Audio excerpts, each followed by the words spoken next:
Rukuk, Allahu Akbar. Kepala jangan terlalu mendongak seperti kuda jantan melihat kuda betina. Jangan terlalu menunduk seperti sapi ketemu rumput, tapi datar. Andai diletakkan bejana mangkok di atas, maka tidak tumpah saking datarnya. Subhana rabbiyal azim wa bihamdih, subhana rabbiyal azim wa bihamdih, subhana rabbiyal azim wa bihamdih. Saudara kita yang dari Muhammadiyah ngambil riwayat yang enggak pakai wa bihamdih. Subhana rabbiyal azim, subhana rabbiyal azim, subhana rabbiyal azim, enggak pakai wa bihamdih. Ada lagi bacaan rukuk, ada subuhun qudus rabbul malaikati waruh. Ada lagi subhanakallahumma wa bihamdika asyhadu an la ilaha illa anta allahumma rabbighfirli. Ada saya tuliskan beberapa bacaan-bacaan rukuk. Sami Allah. Beda bacaan ketika tulang sedang bungkuk dengan tulang sudah lurus. Ketika antara bengkok dengan lurus, Sami Allahu liman hamidah. Enggak pakai alif. Sami Allahu liman hamidah. Ini ada imam yang baca panjang. Sami Allahu liman hamidah. Ternyata nama istrinya Hamidah. Setelah tulang belakangnya lurus, Rabbana lakal hamdu mil'us samawati. 3 versi. Rabbana lakal hamdu mil'us samawati wa mil'ul ardi wa mil'u ma syi'ta min syai'im ba'du.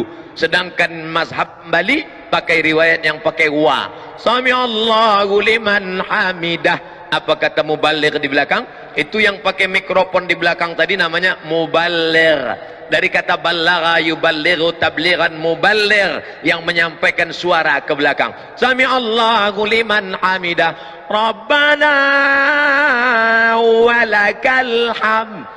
Kenapa di Arab Saudi pakai walakal ham? Kenapa kita enggak pakai walakal ham? Karena memang ada 3 riwayat. Riwayat pertama, Rabbana lakal ham. Riwayat kedua, Rabbana walakal ham. Riwayat ketiga, Allahumma Rabbana lakal ham. Ujungnya sama, mil'us samawati wa mil'ul ardi wa mil'u ma syi'ta min syai'im ba'du. Setelah itu sujud. Ketika sujud, tangan tidak lagi diangkat, sujud saja. Ikhtilaf mazhab Syafi'i, mazhab Hambali, mazhab Maliki, 4 mazhab sepakat ketika turun lutut lebih dulu. La yaburuku ahadukum kama yaburukul ibil. Jangan kalian rukuk sujud seperti menderum turunnya unta. Maka riwayat Hujr Ibnu Wa'il Ibnu Hujr dengan riwayat Abu Hurairah berbeda. Yang dikuatkan riwayat yang mengatakan lutut duluan turun. Allahu Akbar. Lutut dulu, setelah lutut baru tangan. Tapi dalam kitab sifat solat Nabi Syekh Albani, tangan lebih dulu, telapak tangan lebih dulu. Allahu Akbar. Habis itu baru lutut, baru kening. Hanya 2 mazhab saja. Mazhab jumhur mayoritas ulama, lutut dulu. Mazhab Syekh Nasruddin Albani dalam sifat salat Nabi, tangan dulu. Jangan buat mazhab ketiga, kening dulu. Enggak ada itu. Nah, lalu kemudian dia pun sujud. Allahu Akbar. Subhana rabbiyal a'la wa bihamdihi, subhana rabbiyal a'la wa bihamdihi, subhana rabbiyal a'la wa bihamdihi. Allahu Akbar. Inilah yang banyak dilalaikan, dilupakan orang. Pada saat ini kita sedang meminta 8 permintaan kepada Allah. Rabbighfirli warhamni wajburni warfa'ni warzuqni wahdini wa'afini wa'fu anni. 8 proposal kepada Allah. Tapi banyak orang yang tidak ingat entah apa yang dia katakan kepada Allah. Rabbighfirli, please forgive me, oh my God. Warhamni, please bless me. Wajburni warfa'ni warzuqni wahdini wa'afini wa'fu anni.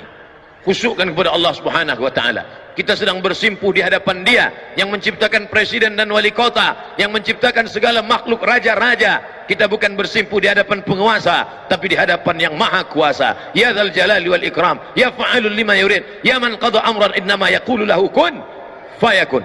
Setelah itu sujud. Allahu Akbar. Subhan rabbiyal a'la wa bihamdi, subhan rabbiyal a'la wa bihamdi, subhan rabbiyal a'la wa bihamdi.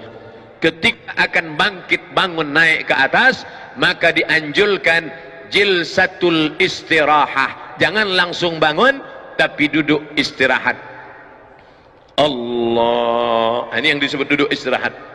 Duduk istirahat, baru bangkit ke atas. Duduk istirahat dulu.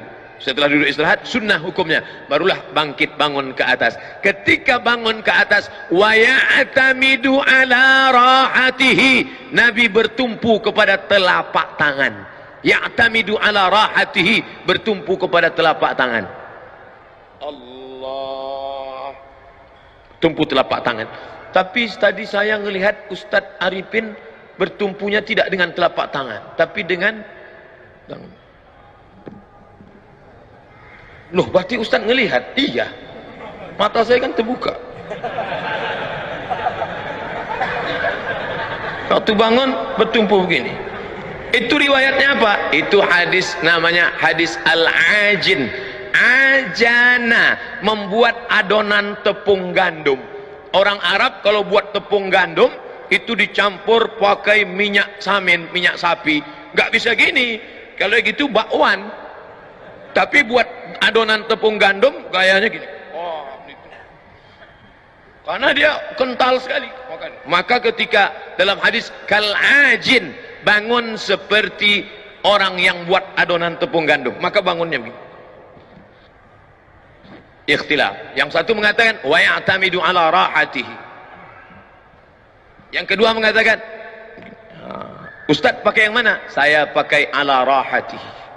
Tapi saya tak menyalahkan yang pakai. Atau begini.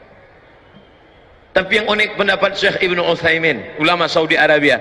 Kata Syekh Ibn Utsaimin, ala rahatihi, begini, kal ajin, atau begini, au bi ghairihima, atau selain keduanya. Halo, ada lagi selain kedua? Ya, bisa begini, bisa begini, atau dia pemain karate, dia bangun begini.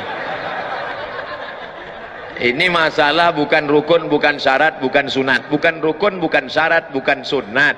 Bukan rukun, bukan syarat, bukan wajib. Bukan rukun, bukan syarat, bukan wajib. Tapi sunat. Dilaksanakan baik. Maka tadi kita semua bangkit begini. Andai orang tidak pakai duduk istirahat, ya nggak apa-apa. Bangun dia langsung. Allahu Akbar. Boleh. Karena Nabi pun pernah melakukan itu ketika masih muda. Tapi ketika badannya sudah berat, maka dia pakai duduk jilsatul istirahah. Saya tidak urutkan rakaat 1, rakaat 2, rakaat 3, enggak. Kita hanya membahas yang ada masalah khilafiyah. Adapun yang enggak ada masalah, maka tidak kita permasalahkan.